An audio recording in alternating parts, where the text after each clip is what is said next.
Aisha had always believed that family meant safety. After her father's sudden death, she clung to that belief even more. Her uncle, Salman, stepped forward in those dark days, putting his hand on her shoulder and promising, "Don't worry, child. You are like my own daughter now. I will take care of you." Those words gave her comfort. She was only 19 at that time, confused and grieving, but she trusted him. He was her father's elder brother, respected by everyone, and she never doubted his intentions. Salman lived in a big mansion with his wife and children. His son drove flashy cars, his daughter wore expensive clothes, and his wife loved hosting grand dinners. They were the picture of wealth. Aisha, though young, was not naive about money. Her father had worked hard all his life, building businesses and properties. She knew that after his death, she was supposed to inherit her rightful share. But she didn't worry about it at the time. She thought her uncle would manage everything fairly, because he had promised her father on his deathbed that he would protect her. Months passed, and Aisha slowly returned to a normal routine. She finished her college classes, attended family events, and lived in her father's old house, which Salman said would always remain hers. But then one evening, everything changed. Salman called her into his study, a room filled with heavy wooden furniture, shelves of law books, and the smell of expensive cigars. She sat nervously in front of him as he pulled out a stack of papers. "Aisha," he said smoothly, "your father left behind a lot of complications, debts, unfinished deals, legal problems. It's a mess. But don't worry, I've handled everything." He pushed the papers toward her. "You just need to sign these documents. It's only a formality." She hesitated. "What are they?" "Just legal transfers," Salman replied casually. "It will make it easier for me to manage things on your behalf. You're too young to handle business matters. Trust me, this is for your own good." His tone was firm but gentle, like a man who knew best. Aisha's heart tugged with uncertainty, but she remembered how he had always spoken kindly to her. She didn't want to seem ungrateful or suspicious, so with a shaky hand she signed. Salman smiled, patted her shoulder and said, "Good girl." Days later she learned the truth. Those papers had stripped her of everything. Her father's company shares, the properties, even the house she was living in. Legally, everything was now under Salman's name. Aisha had nothing. She confronted him, trembling with anger and fear. "Uncle, what have you done? This was my father's. This was mine." But Salman only leaned back in his leather chair, his face calm, almost cold. "Listen, Aisha. You're young. You don't understand how the world works. Wealth in your hands would be wasted. I'll make better use of it. Be grateful that I'm even letting you stay in this house for now." Her mouth fell open. "For now? What do you mean?" His eyes narrowed. "You can't stay here forever. This property belongs to me now. You should start thinking about how you will live on your own. I've done enough for you." The words hit her like knives. She had thought of him as a father figure, someone who would guide her after her father's death. Instead, he had tricked her, stolen everything, and now wanted her gone. Tears burned in her eyes, but Salman's expression didn't soften. His wife, who had been listening from the doorway, smirked slightly. "It's better this way," she said coldly. "She should learn to stand on her own feet." That night, Aisha packed her few belongings into a small suitcase. The mansion that once felt like family now felt like a prison spitting her out. She walked out into the dark street, alone, with no money in her pocket and no place to go. She tried calling distant relatives, but one by one they made excuses. Some said, "We can't get involved in family matters." Others simply ignored her calls. The truth settled in her chest like a stone. She was utterly abandoned. For days, she slept in cheap hostels, using the little cash she had saved from her college stipend. She searched for part-time jobs, but with no experience and no degree yet, opportunities were scarce. At night, she cried silently, replaying her uncle's betrayal again and again. She remembered her father's smile, his promises to protect her always, and the way he had trusted Salman. If only her father had known the snake he was leaving behind. Meanwhile, Salman's family lived without guilt. They flaunted new cars, threw grand parties, and even boasted about their growing empire. An empire that should have been partly hers. People whispered, of course. Some pitied Aisha, others mocked her. She overheard one cruel comment from a distant aunt. She was never smart like her father. No wonder she lost everything so easily. The humiliation cut deeper than hunger. But beneath her pain, a quiet fire began to burn. One night, sitting on the edge of a cold, hostile bed, Aisha stared at her reflection in a cracked mirror. Her eyes were swollen from crying, her face pale from stress.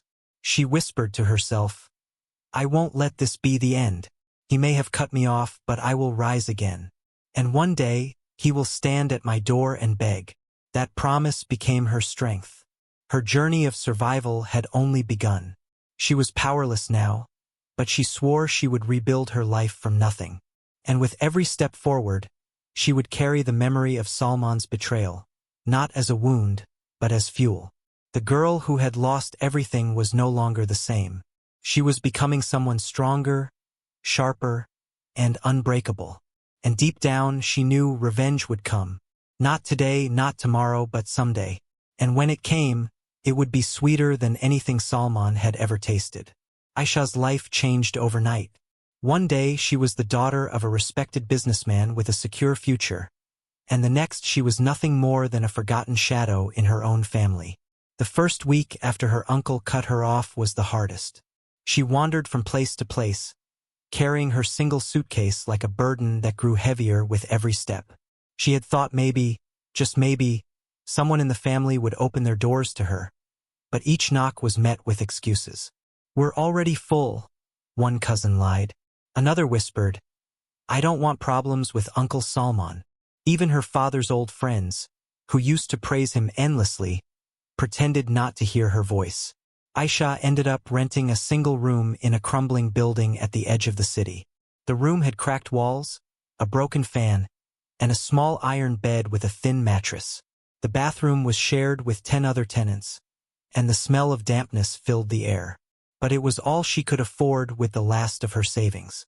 At night, she lay awake, listening to the arguments of neighbors through thin walls, the distant barking of stray dogs, and the loud honking of trucks outside. It was a far cry from the spacious home she once knew. The humiliation didn't stop there. Aisha needed money for food, for rent, for survival. She walked from shop to shop, office to office, asking if they needed help.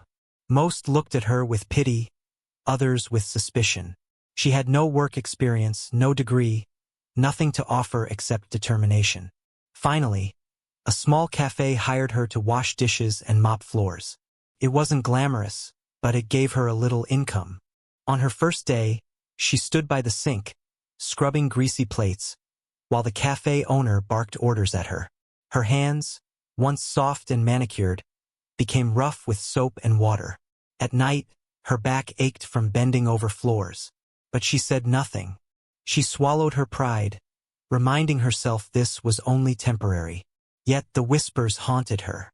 Customers who recognized her said things like, "Isn't she the daughter of Mr. Rahman? What's she doing here?" Some even laughed.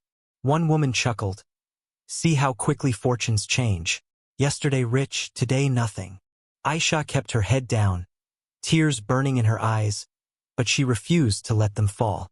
She told herself, "They can laugh now, but one day, I'll laugh last."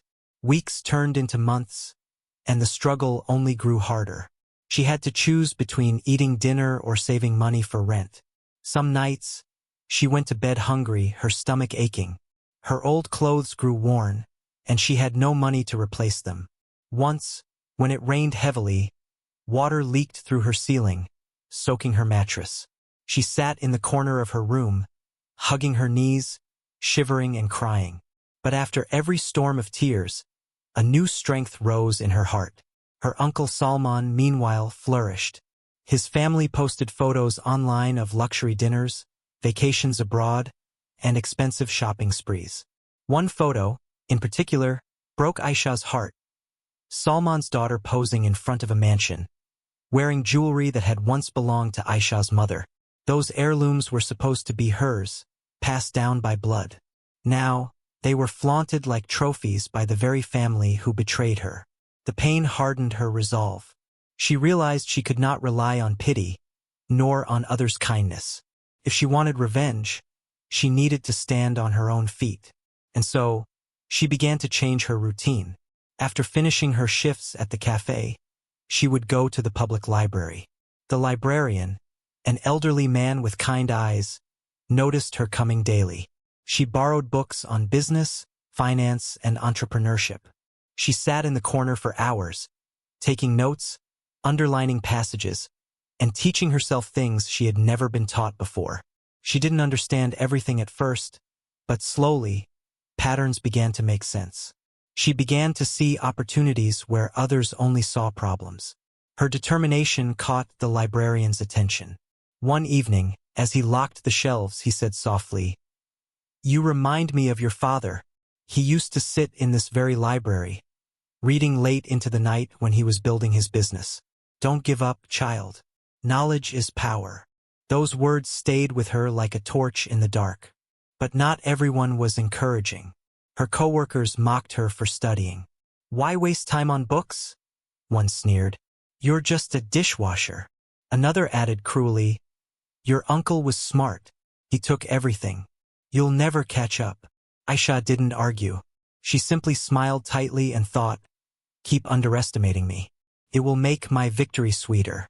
Life tested her again and again. One evening, she collapsed from exhaustion after working a double shift. The cafe owner scolded her, saying, "If you can't keep up, I'll find someone else."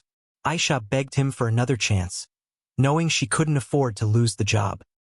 He allowed her to stay, but his harsh words burned in her mind. Still, she endured. She cut every unnecessary expense, saving small coins in a tin box under her bed. She skipped meals, walked instead of taking buses, and stitched her torn clothes instead of buying new ones. Every rupee she saved was a step toward freedom. Then came a small breakthrough. One day, at the cafe, she overheard two businessmen discussing a supplier issue. They needed someone to source handmade crafts at a lower cost. Aisha's ears perked up. She remembered her mother teaching her embroidery when she was a child. That night, she stitched a sample and nervously presented it to the businessmen the next day. They were impressed by the quality and agreed to give her a small order. It wasn't much, but it was a start. She worked late into the night, her fingers aching. But when she delivered the order, the men paid her more than she earned in a week at the cafe. For the first time in months, she felt hope bloom in her chest. Word spread slowly, and more orders trickled in. She balanced her cafe job during the day and embroidery at night. Her eyes grew tired, her hands sore, but her savings grew steadily. She used some of the money to buy better materials, making her work even more attractive to clients. But with progress came new challenges. One evening, she ran into Salman's wife at the market. The woman smirked, looking Aisha up and down. "So this is what you've become," she said mockingly. "A girl selling scraps? Your father must be rolling in his grave." The words cut deep, but Aisha only smiled faintly and replied, "At least I'm building something honest with my own hands." Then she walked away, her head held high. Inside, though, she vowed silently, "One day, I'll build an empire so strong that you will choke on your own words." The fall had been cruel. She had lost wealth, status, comfort, and family. But the fire inside her had grown hotter with every insult, every night of hunger, every drop of sweat. Aisha was no longer the naive girl who trusted blindly. She was becoming a woman carved by struggle, sharpened by betrayal. She knew the road ahead was still long.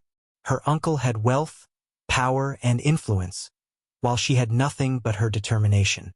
But determination, she realized, could outlast even the strongest empire. And though she was still crawling, she could already see the day she would rise. The girl who was cut off would one day stand taller than the man who betrayed her. And when that day came, he would regret every word, every smirk, every act of cruelty. Her revenge had already begun. hidden in her silent endurance. Aisha sat in her small rented room, staring at the ceiling as the sound of rain tapped against the broken window. Life had reduced her to this. A mattress on the floor, a flickering bulb above her head, and the constant taste of hunger in her mouth. But her eyes no longer carried only pain. They carried a spark, a new fire that had been growing silently inside her since the day her uncle betrayed her. That night, as the storm roared outside, she whispered to herself, "He took everything from me, but I will not remain nothing.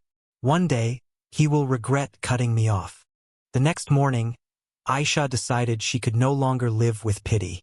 She had no savings, no rich friends to help her, and no comfort to lean on. All she had were her hands, her mind, and the anger that gave her strength. She went to a small cafe near her neighborhood and begged the owner for work. First, he laughed. "You look too fragile to handle dishes and clean floors," he said. But Aisha refused to leave.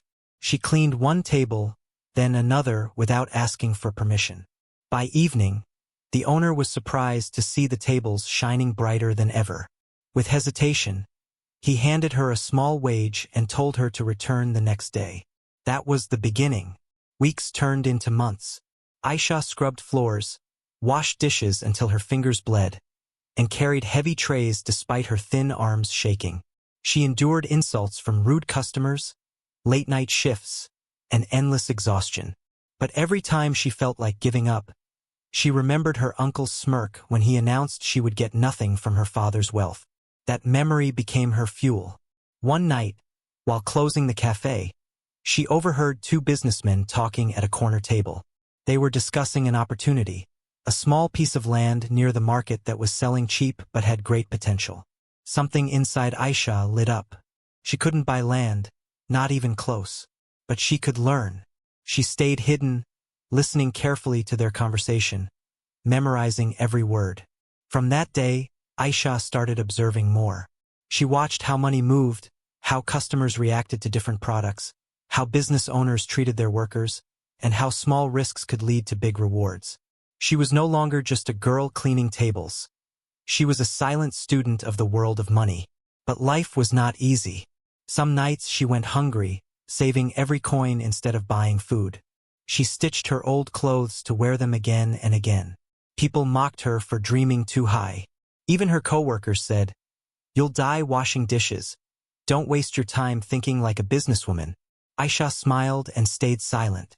She had learned something important. Revenge is not served by shouting, but by patience and strategy. After 2 years of hard work, Aisha finally saved enough to start something small. She rented a tiny stall at the corner of a busy street. Using her cooking skills from the cafe, she began selling snacks and tea. At first, people ignored her, but slowly, her warm smile and affordable prices drew customers. Within months, her stall became popular. She expanded her menu, added chairs, and earned more than she had ever dreamed. But her ambition did not stop there. With every coin she saved, she reinvested. After 3 years, she opened her first small restaurant. It wasn't luxurious, but it was clean, welcoming, and filled with the taste of her hard work. Customers loved it, and soon, she was no longer struggling for survival.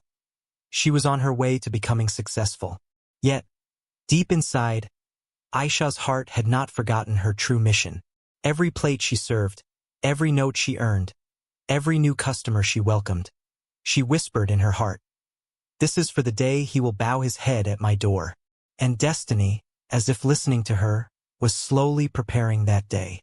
Because while Aisha was climbing up step by step, her uncle's empire was beginning to crack. He was too proud, too greedy, and too blind to notice the mistakes piling up.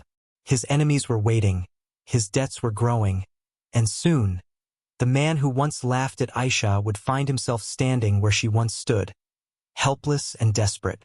But Aisha didn't know this yet. She was still focused on building, still hungry for growth. All she knew was that her time would come, and when it did, her revenge would be sweeter than any wealth her uncle ever stole from her.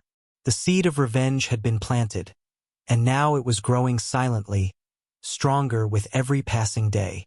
Years had passed, and Aisha's little restaurant had turned into something far greater than she ever imagined. Her name was now whispered in the local business community as the girl who rose from nothing to success through sheer willpower. She had opened 2 more branches, each one carefully managed, each one filled with customers who admired her honesty and warm nature. She didn't flaunt her success. Instead, she moved silently, letting her work speak louder than words. Yet in her heart, she carried the memory of betrayal like a sharp stone, a reminder of the uncle who had cut her off without mercy. While Aisha's world was slowly blooming, her uncle's empire was beginning to rot from within. For years, he had lived like a king, sitting in his grand mansion, surrounded by luxuries that once belonged to Aisha's father. He never imagined that wealth could vanish. But arrogance blinds, and greed eats away even the strongest foundation. His businesses, built on deception and shortcuts, had started to collapse. It began with a deal gone wrong. One of his trusted partners betrayed him in the same way he had betrayed Aisha, taking the money and running away, leaving him with debts. At first, he dismissed it as a small loss, something his fortune could cover. But soon, bigger cracks began to appear. Customers started pulling away.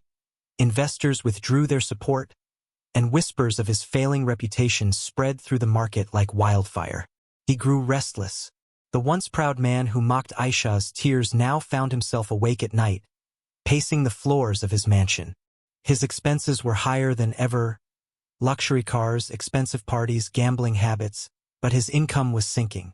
Every day brought a new problem, a new fire to put out. His workers demanded wages, his lenders demanded payments, and his so-called friends began to vanish, leaving him alone with his troubles. Meanwhile, Aisha remained unaware of the storm brewing in his world. She was too focused on her own journey. She spent her mornings planning, her afternoons at the restaurants, and her nights studying more about business, investments, and opportunities. She had started attending seminars, meeting bigger investors, and learning the secrets of growth. Slowly, she was stepping into the world her uncle once ruled, the world of wealth, power, and recognition. But life has a strange way of weaving stories together. One evening, Aisha attended a business conference where many influential people had gathered. She walked in with quiet confidence, dressed simply but elegantly, her presence commanding respect without trying. To her surprise, she heard whispers in the crowd. Her uncle's name was being discussed, but not in admiration, in pity and mockery. "He's sinking fast," one businessman said. "I heard he had to sell one of his properties just to cover debts," another replied. "He was too arrogant. Now no one wants to work with him," a third added. Aisha listened silently, her heart tightening. For the first time, she realized the tables were turning. The man who once stood above her, laughing, was now falling, and she was rising without even trying to hurt him. Fate itself was punishing him. But Aisha was not satisfied yet. She wanted him to feel what she had felt: the helplessness, the humiliation, the emptiness of having no support. She wanted him to come face to face with her strength, to see with his own eyes the girl he had crushed turning into the woman he could never defeat. Her chance came sooner than expected. A few weeks later, while leaving her restaurant late at night, she saw a familiar figure standing at the corner of the street. His shoulders were hunched. His clothes no longer looked polished, and his eyes carried a desperation she had never seen before. It was her uncle. For a moment Aisha froze. Memories rushed back. The courtroom where he declared she would get nothing, the smirk on his face as she cried, the nights she spent hungry because of his cruelty. And now here he was, standing like a shadow of his former self. He didn't see her yet, but she could see the shame in his posture. Instead of approaching him, Aisha quietly returned to her car. She wasn't ready to face him yet. No, this meeting had to happen at the right time, when he himself would come to her, broken, begging, just like she once begged for mercy. From that night onward, Aisha prepared herself. She expanded her business further, gaining more recognition and respect. She knew the day was near when her uncle would have no choice but to knock on her door. And when that day arrived, she would not only open the door but remind him of every tear he made her shed. For now, She waited, calm and patient, as destiny tightened its grip on him. The cracks in his empire were no longer small lines. They were wide, deep fractures threatening to bring the whole structure crashing down. And soon it would collapse completely, leaving him with nothing. And when he finally stood with nothing, Aisha would be there, not as the broken girl he betrayed, but as the powerful woman he could never destroy. The downfall came like a storm, sudden yet long overdue. Aisha's uncle, once a man of wealth and pride, now found himself standing at the edge of ruin. For years, he had lived on arrogance, spending without care, betraying partners, and silencing enemies with money. But money runs faster than loyalty, and now the same men who once praised him were the first to laugh at his fall. It began with the banks freezing his accounts. Too many unpaid loans, too many broken promises. His expensive cars were repossessed one by one. His grand mansion emptied of furniture by creditors, and his servants abandoned him without a second thought. The once glittering parties in his house became silent halls filled with dust.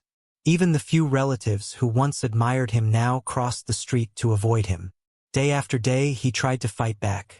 He sold whatever he could, paintings, jewelry, land, but it was never enough. His debts were mountains compared to the pebbles of money he could gather. Soon, his mansion was put up for auction, and with that, the last symbol of his power disappeared. He had gone from a man who controlled millions to one who could not afford a proper meal. For the first time in his life, he understood hunger. For the first time, he knew what it felt like to stand helplessly while the world ignored his cries. And in that dark corner of despair, one name kept haunting him: Aisha. The girl he had mocked, cheated, and abandoned. The girl he believed would never rise. At first, he tried to ignore the thought. His pride screamed at him, refusing to admit he was wrong. But hunger has a way of crushing pride, and humiliation is a sharp blade that cuts deeper than pain. Soon, the whispers of Aisha's success began reaching his ears. He heard about her restaurants, her growing influence, her respected name in business. The same society that once bowed before him was now praising her, calling her an inspiration. It was unbearable. He sat alone in a shabby rented room, remembering the day he had cut her off from her inheritance. He had thought he was clever, that he had secured his wealth forever. But now he was nothing, and she was everything. For nights, he resisted the thought of going to her.